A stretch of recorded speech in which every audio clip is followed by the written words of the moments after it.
So that's one of the things that I found out, that the one I wouldn't really call it a secret really, but I would say that, well, typically per book I get $20 around that as royalties. So how much are you charging per book? Oh, a lot. But it really, it's so in my niche, in the Yeah.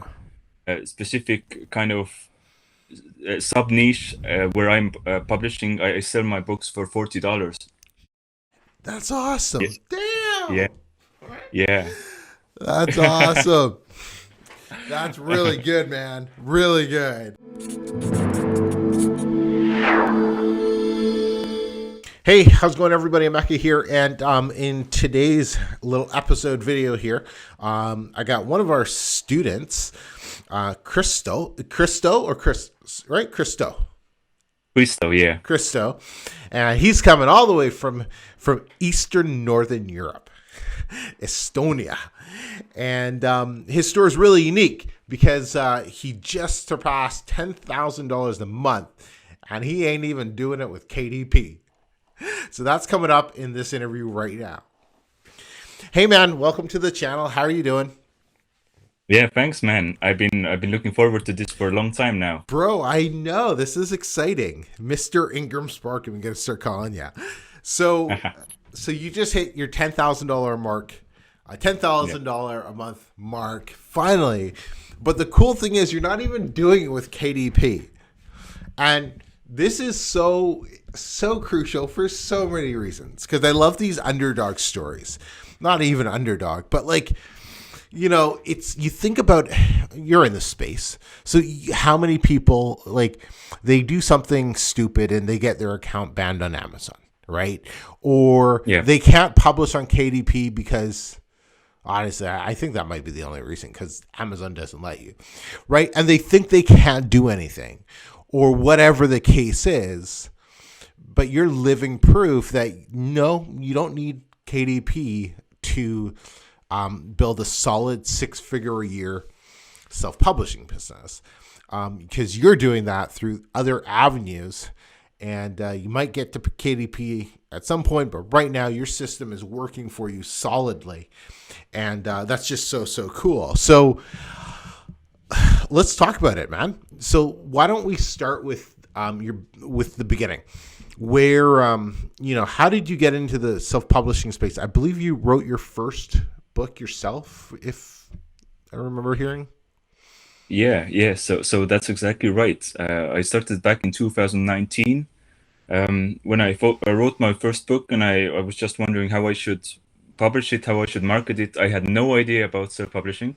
Mm-hmm. So some of these big guys were around, you, Mikkelsen twins and Big Luca, and some of these big names were in the field. Mm-hmm. And so your course was the big thing around that time. Mm-hmm. And I thought I should try this because you looked like you knew what you were talking about. I'm glad I looked like I knew what I was talking about. Go on, man. You still do, man. Yeah, I still do. I don't know, but time will tell. You're doing all right, so Yeah. okay, keep going. So Yeah. you jumped into the program, and then what happened? Yeah. As you say, it's the blueprint, and it's really important to really follow the blueprint. And so I did with yours as well. And I published my first two books. The Yeah. first I wrote myself, and the second I hired urban writers to make Okay. it. Perfect. Yeah. Perfect. And so, but for me as an Estonian, paying a lot for getting a book written, to get it edited and so on, and the cover design and everything, it's so expensive because around here, $1,000 is what gets you through in a month. You don't earn more than that in these parts. Really? Okay. Yeah, Okay. yeah, So that's yeah. like So so that's a month's salary. It'd be the equivalent here for me spending like I don't know, like $4,000 or $5,000 on to get a book written, right? Like I yeah, think that might be what yeah, the average person makes, give or take. But like yeah, so when you kind of put it in that aspect of things or whatever. Yeah, Totally. Okay. So you yeah. wrote a couple books yourself, and then you went the ghostwriter route. And Mhm. then how long did it take you to crack that first $1,000 barrier for in Yeah, so profits? it actually took me. So when I got into your course, I made myself a promise that I would try at least a year to try and make that $1,000 milestone. Good for you. And yeah, and so actually, most of my months I was doing around $10 for the first 6 to 7 months, and I actually one of my months was actually minus $7. So actually managed, yeah. So that's pretty bad. And the 12th month in December, I finally changed some systems, and I finally put some things in place. But a big thing for me to make the first 1,000 was actually to. So I learned copywriting. I learned cover design. I got my publishing journey to a place where I didn't have to outsource almost anything anymore, and I wrote my own books. I changed from non-fiction to fiction. Excellent. Yes. Excellent. And so what made you decide to take the everything into your own hands? Was it simply just the cost of producing the books? At that point, it was just too much for you? And so you decided that's why you decided to learn copywriting, which is a skill everybody should learn. But cover design and all of that. What made you decide that?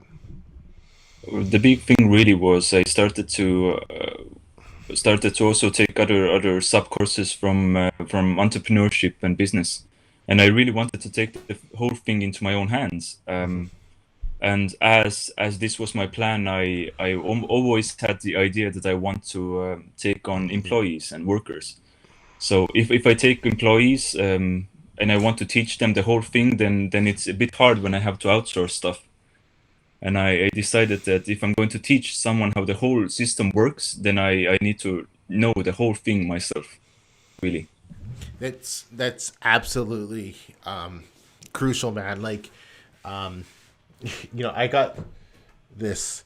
So I have an accountant, obviously, because if you do your own taxes, you don't make enough money, right? Yeah. So I have an accountant, but I have this book, and it's about the Canadian tax system, right? Make sure it's deductible. Highly recommend.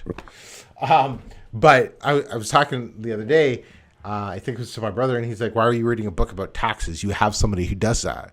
I'm like, "Yes, I have somebody who does that, but I want to learn everything I can about how our tax system works because I'd rather take full responsibility in understanding everything and making sure I'm getting the most from it, as well as my accountant, looking after my back as well." So it's the same concept, same idea that you're talking about, right?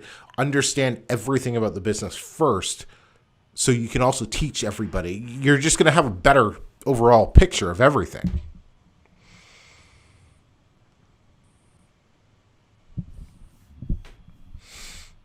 Oh, it's a frozen.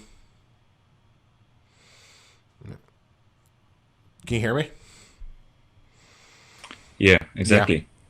Cool. Yeah. It froze for a second, but Yeah, no can you worries. hear me? Yeah. Yeah, Yeah. yeah. No, that's good, man. All right, so you hit your first 1,000, and then so what took you from? Okay, no, let's talk about why. Okay, so once you hit your first 1,000, Yeah. then you made that post in the group, in the support group, and that's when I asked. I was like, why are you making like $2 from KDP or something like that, right? And you're like, "Oh, I don't Yeah. publish on KDP." I'm like, "What are you doing?" and and you're like, "Oh, I was having an issue." You want to talk about the issue you were having, like why? Yeah. Because it wasn't that you weren't able to. You were running into an issue, and you just didn't want to work with it. You're like, "I'm not dealing with this right now." Explain what Yeah. happened. Yeah. So at the point where I made my first 1,000, I wasn't making it from KDP, and then I thought, oh well, most of the publishers are using KDP, and that's the main thing you use. Um, so I had an issue with formatting actually. So Right. since I'm in the children's fiction niche, then the books need to be formatted a little bit differently, and I had an issue with that. So in the end, I thought, um, if I'm making 1,000, then I'm doing something right, and I might as well try and do the same things I'm doing and really scale it and take it to the next level.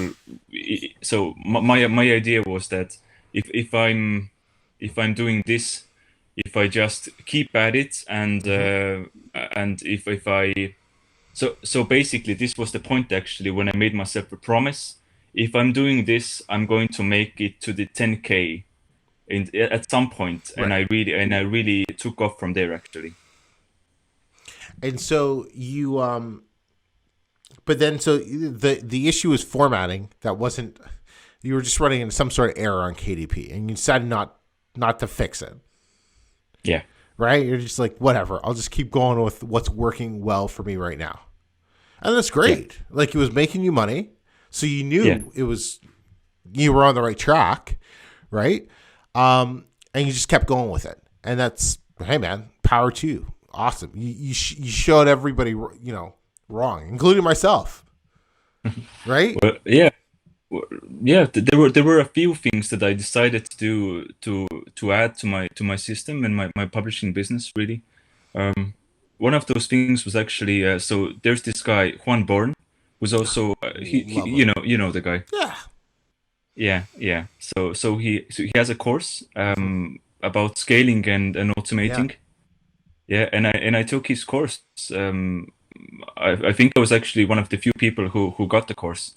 Um, and uh, and I followed what he teaches there, and it's really something that it takes the business to the next level actually. So I took on my first employee, Mm-hmm. and I taught him the system that I'm doing, and basically now I'm well 90% of my work my employee does for me actually. Excellent, man. Excellent, excellent. One of the best things I ever did in my publishing business was hire my assistant, and same process that you went through. I'm sure. Like I didn't take him on until I knew everything I was doing, and you slowly start giving him the tasks that you don't want to do anymore, or that are just so simple and repetitive that it's like if he Hmm. can't do that, then he's the wrong person for the job.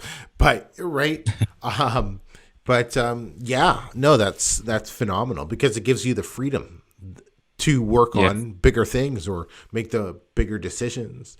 Um, okay, so fast forward a few more months, boom, 10K, $10,000 a month, almost a Yeah. year's annual salary in Estonia. You're making in a month, Yeah.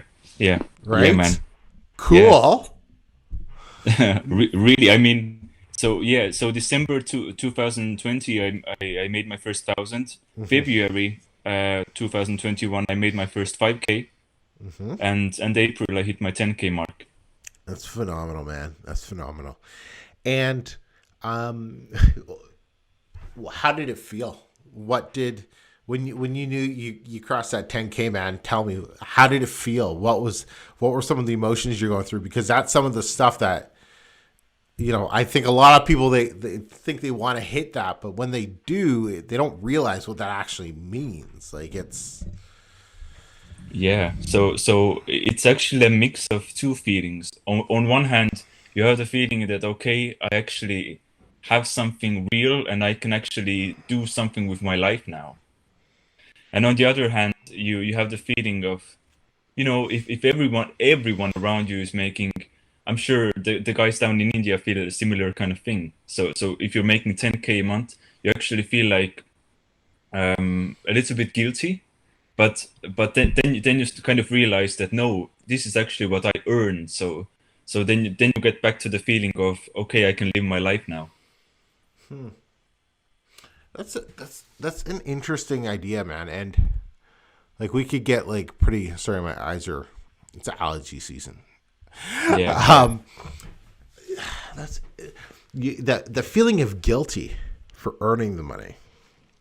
yeah, I'm trying to think back to like when I was in Mexico and he was making more money and like I don't think like for me at least it was never a feeling of guilty. It was a feeling of like how can I help them see that they can do more?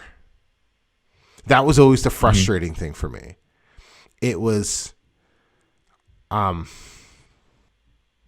it was just like, like our house cleaner, right? She was content being a house cleaner her entire life, making like nothing, like absolutely, like making absolutely nothing, and she was content with that. And I tell Mariana to talk to her. It's like wouldn't you like to make more money? Like, wouldn't you like to do this? And she's like, yeah, but would I have to work more? I'm like, fuck. Yeah, you're gonna have to work more. But like, it's just that different mentality, and like, so that was like always my frustration. It was like, how can I help them see that, or how can, right? Like, why don't you see, like, you can do more than make $400 a month. You could make $4,000 a month. You can do it by changing these little things. It's not hard. You will have a better life. But like, it's just, and like, yeah, we could go deep into this conversation. Totally off topic, right? But so I understand what you were talking about when you start seeing things differently. Yeah. So basically, that's the big thing about also in publishing or in any field you're in. If you start earning more, then you start to believe that it's possible, and then you really actually, once you see that you can make money, you put more effort into it, and that's actually kind of a secret. That is true, right? Like, it's a snowball effect, flywheel effect. It just keeps going now that you've got it going. So, okay, let's talk about how much you're making off your books now, because that was, I'll put a screenshot up here of that little picture you sent. Like, some kid in one of the groups I was telling you is like, wait a minute, that looks fabricated. Yeah, to the untrained eye. Now it looks that you're doing about $20 per book in royalties. Now, absolutely nuts. But in my experience, like, I make more off INGRAMSPARK than I do off KDP right now. And that's usually the case. But you're making about $20 per book sale off each book right now. How are you doing that?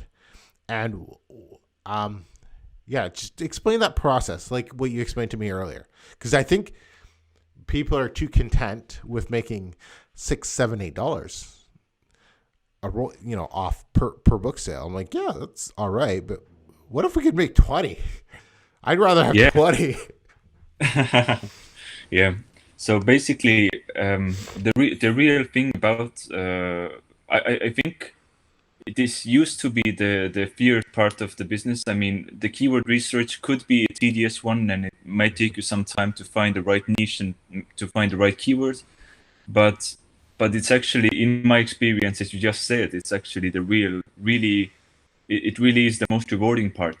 So once you find a niche that's working for you, where you can actually make money, I would actually suggest to try to play with it a little bit, so to try to find sub niches and to niche down as much as you can, to the point where you can actually, when you find a keyword and a sub niche that's really working for you, and then you try to raise the price point as much as you possibly can, and from the point where it doesn't sell anymore, then try to bring it down, the old system. But in some rare niches, you can actually raise it up to $30, $40 dollars per book, actually. Yeah, I've actually the most expensive book that I've sold for it wasn't super popular or successful, but I managed to sell it for some time. It was $59.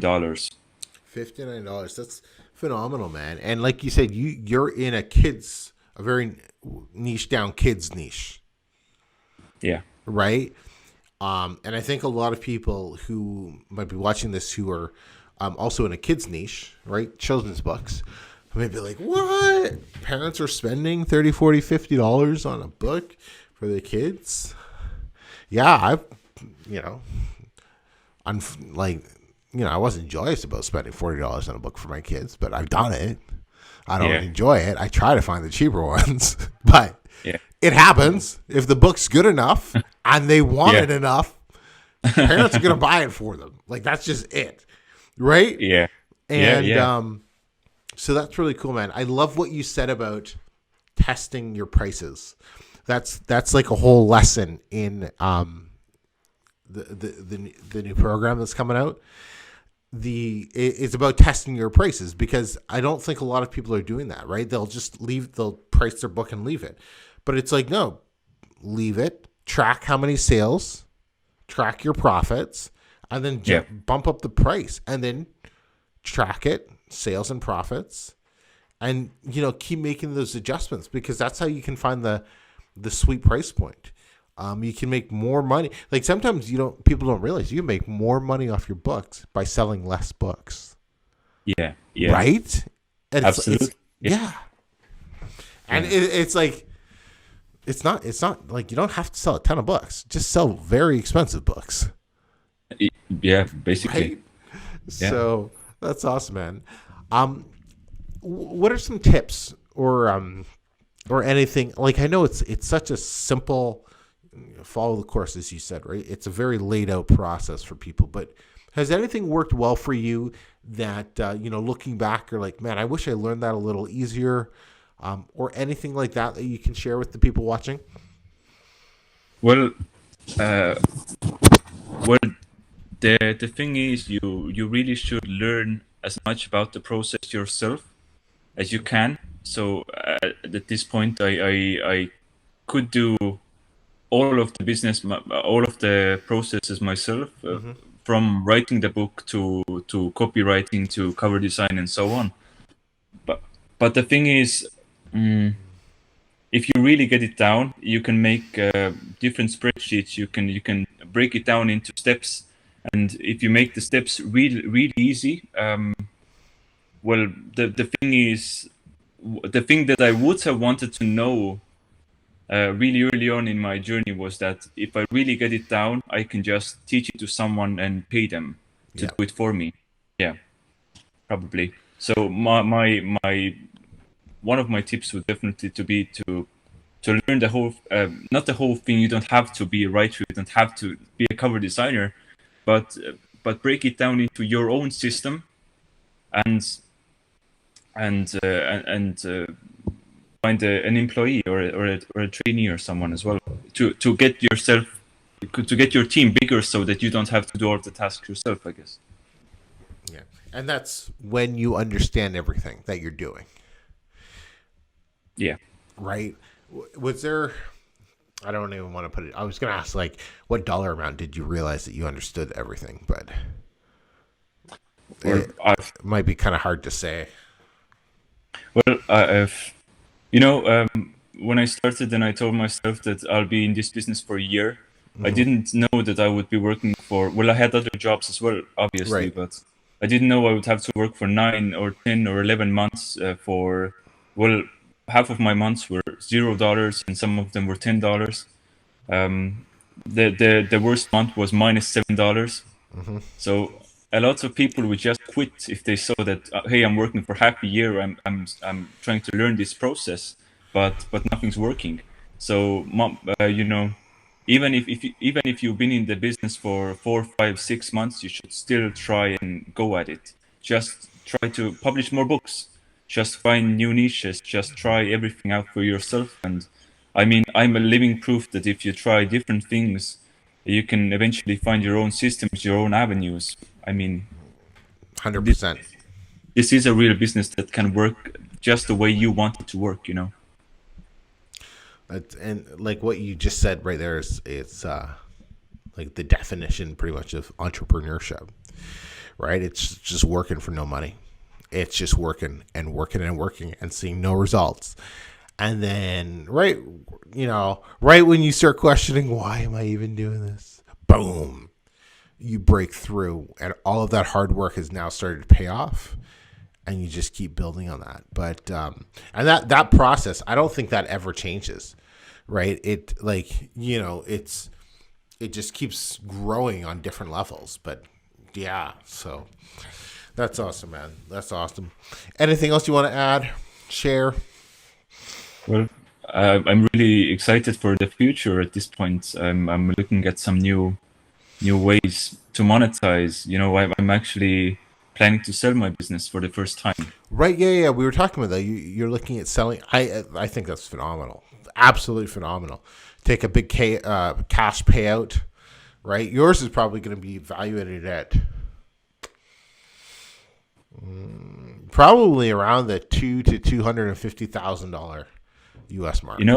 It probably will be if I wait a few more months. I mean, Yep. at this point, some of my old months were, as I just said, $0, so Yeah. that takes the average down. Yeah. But if I wait for a few more months, yeah. Yeah. No, it'll be great. And then it's, or I guess it is over a year, but yeah. So, but yeah, no, they're evaluating KDP businesses at a high multiple right now compared to this Yeah. time last year. So, take cash payout, start another one, obviously under a company, not under your own name, but right, do it the proper way, set up your business the proper way. But yeah, man, that's something a lot of people do, and I think it's a great thing, and not a lot of people really talk about it because, well, not a lot of people know what they're talking about. So, but Yeah. no, that's a great thing, man. So cool. Well, hey, thank you so much for taking some time to chat here on the channel. This is great. If any of you have questions, you can find them inside of our Facebook support group. There's links in the description of this video for a whole bunch of cool stuff. And make sure you grab my self-publishing blueprint volume 2. That'll be out right now. So, all right, buddy. Well, great speaking to you. Thanks again. We'll talk to you soon. Yeah. Thanks, man.